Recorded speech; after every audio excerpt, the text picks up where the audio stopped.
Assalamualaikum warahmatullahi wabarakatuh. Waalaikumsalam warahmatullahi wabarakatuh. Sebelum saya menyampaikan tentang kurikulum Merdeka dan KSP yang saya susun ini, lebih dahulu mari kita panjatkan kita syukur kepada Allah Subhanahu wa taala yang telah melimpahkan rahmatnya kepada kita semuanya sehingga hidup bisa hadir di tempat ini ya. Salawat dan salam mari kita layangkan kepada kita Nabi Muhammad sallallahu alaihi wasallam beserta sahabat-sahabatnya. Baiklah, sebelum kami menyampaikan tentang apa itu KSP. KSP ini tentu yang akan menjadi acuan kita di dalam kurikulum yang dicanangkan oleh pemerintah sebagai acuan kita dalam membuat program. Tentu kalau tidak punya kurikulum, lembaga itu tidak akan bisa jalan. Dengan adanya kurikulum, maka kita maupun sekolah akan tahu apa yang akan dilaksanakan, apa yang diprogramkan selanjutnya. Untuk lebih singkatnya, mari kita sebelum kita mulai, mari kita memasrakaskan al-basmalah. Bismillahirrahmanirrahim. Selanjutnya saya akan menjelaskan kepada ibu-ibu tentang apa itu KSP. KSP adalah merupakan kurikulum operasional satuan pendidikan. KSP merupakan pedoman seluruh rencana program belajar yang diselenggarakan oleh satuan pendidikan dalam mewujudkan visi dan misi dan tujuan satuan pendidikan. Tentu di dalam visi, misi dan tujuan yang sudah direncanakan oleh sekolah harus disampaikan kepada guru dan warga sekolah, termasuk juga wali murid, komite sekolah yang harus mengetahui apa sih visi misi kita untuk menjalankan program sekolah yang kita sudah lakukan. Tentu di dalam pengembangan visi misi ini ada keterlibatan guru dengan kepala sekolah, warga sekolah dan komite sekolah serta peserta didik. Sebelumnya kami sedikit akan menyampaikan bagaimana visi misi kita di sekolah kita untuk tahun 2023 dan 2024 ini. Visi di sini adalah membentuk generasi yang beriman, berakhlak, sehat, cerdas dan menyenangkan. Itu visi dari kita ya untuk tahun ini. Dan misinya untuk mencapai visi itu tentu ada misi. Adapun misi yang sudah kami susun di sini yaitu yang pertama melaksanakan pendidikan agama dan budi pekerti dalam kehidupan sehari-hari, melatih dan mengembangkan kecerdasan anak berpikir dan bertindak melalui kegiatan sehari-hari, membangun perilaku hidup sehat, bersih dan berakhlak secara mandiri, menyelenggarakan proses pembelajaran yang menyenangkan. Nah, di dalam misi ini banyak tertera di situ kegiatan-kegiatan yang akan mendukung keberhasilan daripada misi kita. Sebelum kita mencapai misi ini tentu ada di bawahnya itu ada tujuan kita. Kenapa misi itu kita ciptakan? Tentu ada tujuannya. Tujuan daripada misi itu adalah terbentuknya peserta didik yang berakhlak mulia, kedua mengembangkan bakat minat kemampuan anak secara optimal, yang ketiga mewujudkan anak yang mampu berpikir, berkomunikasi, bertindak, produktif dan kreatif melalui bahasa sederhana, yang keempat menciptakan suasana belajar yang kondusif dan menyenangkan bagi anak. Di dalam visi misi ini tentu sudah tertera di dalam KSP yang sudah kita rencanakan, kita sudah susun bersama. Nah, KSP ini bersifat fleksibel dan dinamis, teman-teman ya. Fleksibel dan dinamis itu yang pertama artinya menganalisis secara merumuskan visi dan misi tujuan yang melakukan program pembelajaran, menyusun rencana pembelajaran, merancang penampilan, evaluasi dan pengembangan personal baik dan kapasitas dan jangka pendek. Nah, di dalam penyusunan yang KSP yang bersifat dinamis ini tentu sebelum kita menyusun itu kita menganalisis dulu karakteristik satu proyek kesatuan pendidikan sesuai dengan lingkungan yang ada di sekitar kita. Kedua, menentukan program pembelajaran, tentu ada di sana program semesternya, program LPPM-nya, sama peta konsep yang harus kita susun secara bersama. Yang selanjutnya yang kelima itu merancang pendampingan polisi pengembangan profesional baik jangka panjang dan jangka pendek. Program jangka panjang dan jangka pendek ini tentu kita sudah susun untuk mengetahui program jangka pendeknya di dalam pembelajaran itu bisa kita buktikan dengan evaluasi. Evaluasi pembelajaran itu di akhir semester 1 dan akhir semester 2. Di akhir semester 1 itu mungkin kita akan melaksanakannya secara coba ibu mana yang paling gampang aja ya, karena kita persulit diri lah sesuai dengan kondisi kita karena kita ini akan memulai akan kita sudah lama melaksanakan, kita sudah untuk memulai kegiatan ini tentu kita akan banyak belajar di sini Bu ya, akan banyak belajar bagaimana kita mengevaluasi dan mengobservasi bagaimana anak-anak didik kita setiap hari. Itu Ibu harus punya catatan. Mungkin untuk selanjutnya rangka dasar kita di dalam membuat kurikulum. Rangka dasar itu pasti ada kita mengacu kepada peraturan pemerintah dan standar nasional pendidikan yang sudah diberikan oleh pemerintah. Rangka dasar kurikulum terdiri dari 3 bagian, yaitu struktur kurikulum, capaian pembelajaran, prinsip pembelajaran dan asesmen. Struktur kurikulum artinya menjadi acuan sekolah dalam mengembangkan kurikulum menuju tercapainya profil pelajar Pancasila yang beriman, kebinekaan global, bergotong royong, kreatif, bernilai kritis dan mandiri. Jadi di sini anak-anak diberikan kebebasan Bu ya untuk mengeluarkan pendapatnya, imajinasinya. Nanti kita tidak kalau kemarin kita pakai K13 itu kan programnya kita sudah buat sendiri apa bentuk kegiatan yang nantinya sudah terprogram.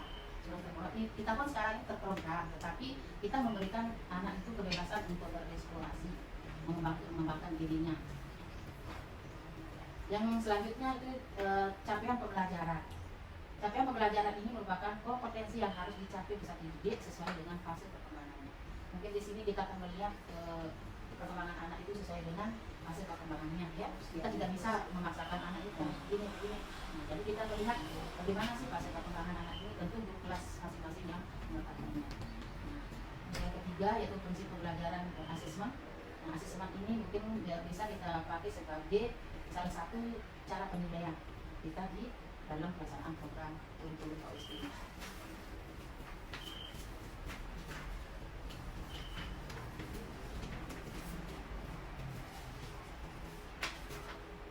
Prinsip penyusunan OSP. Pertama, berpusat pada peserta didik. Artinya, pembelajaran harus mampu memenuhi keberagaman potensi. Potensi artinya yang dimiliki oleh anak tersebut, ya, kebutuhannya, perkembangannya, dan tahapan belajar serta kepentingan peserta didik.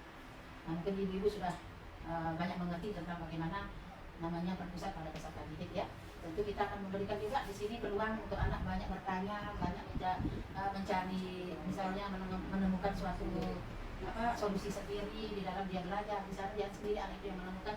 Nah, nanti di situ mungkin ibu-ibu semuanya bisa mengetahui tahap perkembangan daripada anak-anak tersebut. Nah, walaupun aspek pertimbangan penyusunan KPC yang berpusat pada peserta didik memperhatikan minat dan bakatnya. Tentu di sini bakat minat itu diketahui oleh guru juga. Nah, tidak menutup kemungkinan jika kita akan mengadakan tes bakat minat yang kita sering laksanakan juga setiap tahun di sekolah itu ada tes bakat minat. Tentu melalui ini juga kita akan melihat bagaimana selanjutnya untuk kemampuan anak seperti apa, kelihatan di situ Bu ya. Melalui tes bakat minat ini di situ juga orang tua lebih mengetahui juga akan bagaimana daripada kemampuan anaknya. Aspek pertimbangan penyusunan KSP berpusat pada peserta didik, memperhatikan minat dengan peserta didik. Cara mengetahui minat dan bakat peserta didik yaitu pertama dengan tentu observasi tingkah laku peserta didik. Ini mungkin setiap hari Bapak dan Ibu perhatikan, lihat sendiri bagaimana perkembangan anak didiknya. Yang kedua, berkomunikasi dengan guru BK kalau kita punya guru BK, tapi kalau tidak punya guru BK mungkin guru sendiri yang bisa mengevaluasi. Yang ketiga, memberikan ruang eksplorasi kepada peserta didik. Nah, eksplorasi artinya memberikan peluang kepada anak untuk bisa mengekspresikan diri melalui kegiatan ekstra. Yang terakhir yang tadi itu tes bakat minat. Yang kedua, kontekstual. Artinya kontekstual itu penyusunan KSP perlu memperhatikan kekhasan sesuai dengan karakteristik. Kalau kekhasan itu apa sih? Betul misalnya kekhasan ya, ciri khas ya. Ciri khas sekolah ini apa sih? Nah, yang menonjol. Kira-kira yang mana yang mau ditonjolkan di dalam pembiasaan barangkali ya? Bisa kita berikan di dalam pembiasaan apa yang ditonjolkan? Yang paling ditonjolkan itu apa? Nah, ya, kok Rabin, misalnya kan dari apa namanya budaya ketika anak datang misalnya memberi salam, misalnya budaya, nah itu kita 5S itu kita karena nanti kita udah susun 5S-nya ada budayanya bang, ada yang boleh, nah itu kan masuk dari dalam kurikulum itu. Ingat ya, senyum sapa ini masuk di dalam kurikulum itu.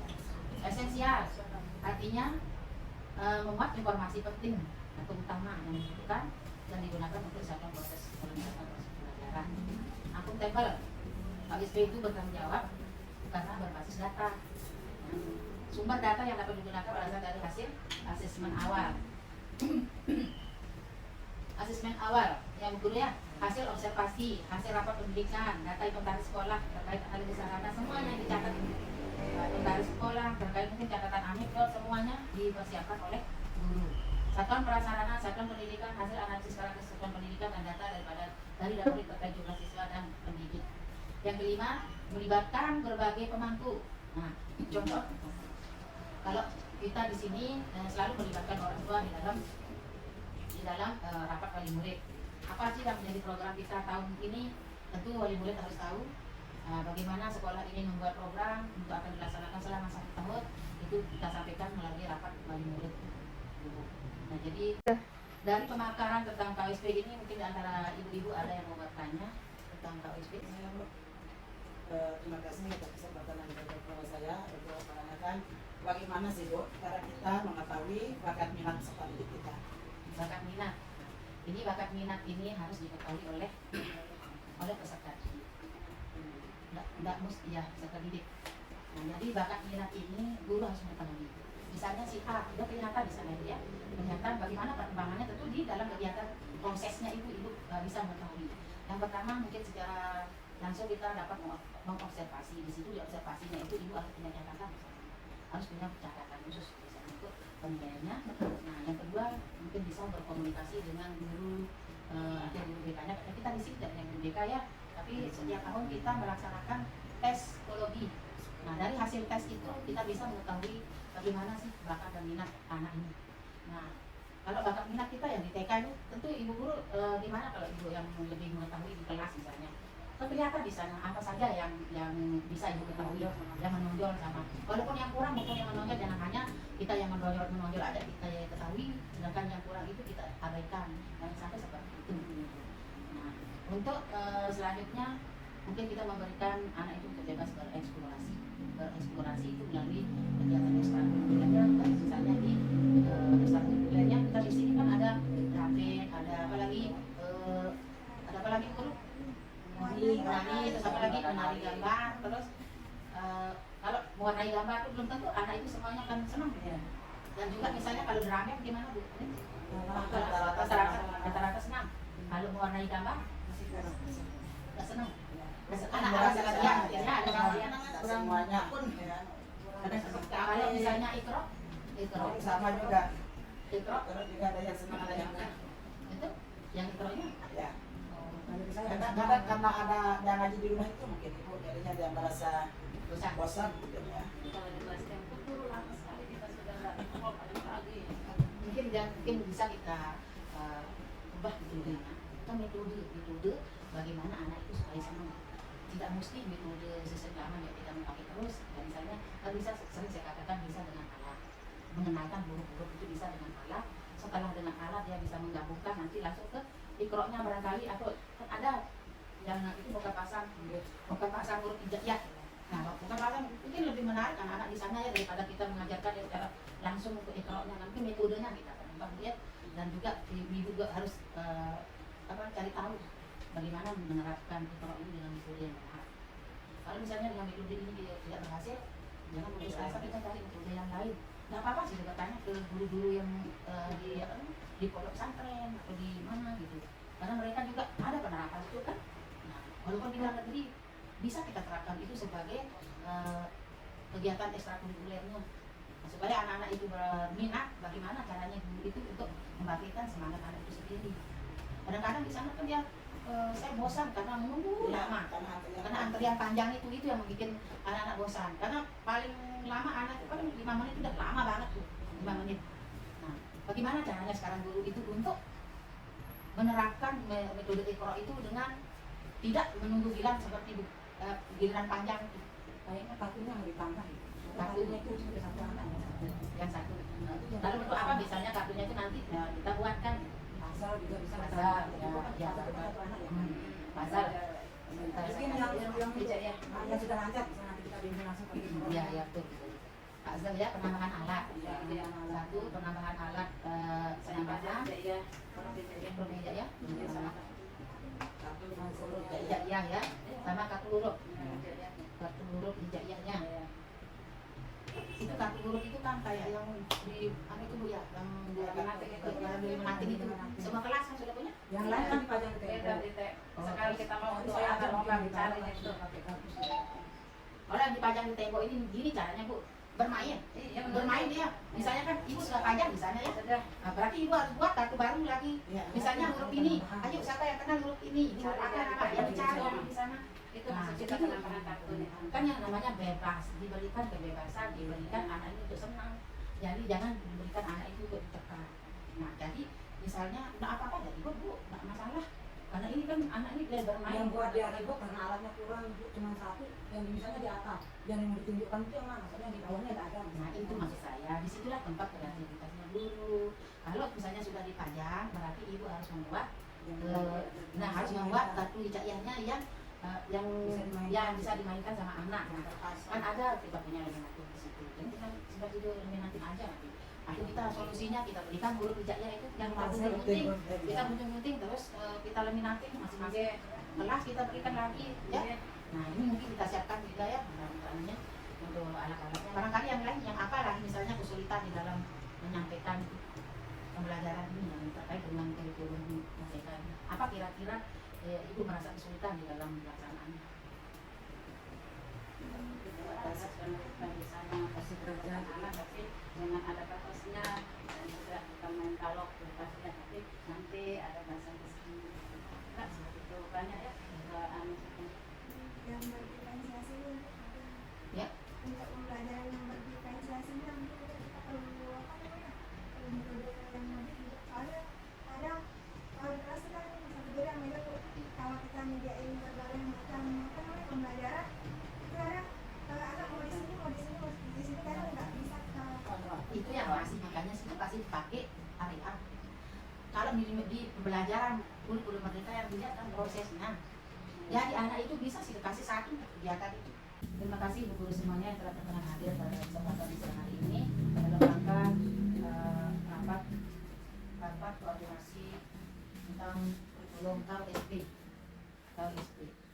Untuk lebih berkahnya pertemuan kita, mari kita sama-sama melafazkan alhamdulillah. Assalamualaikum warahmatullahi wabarakatuh.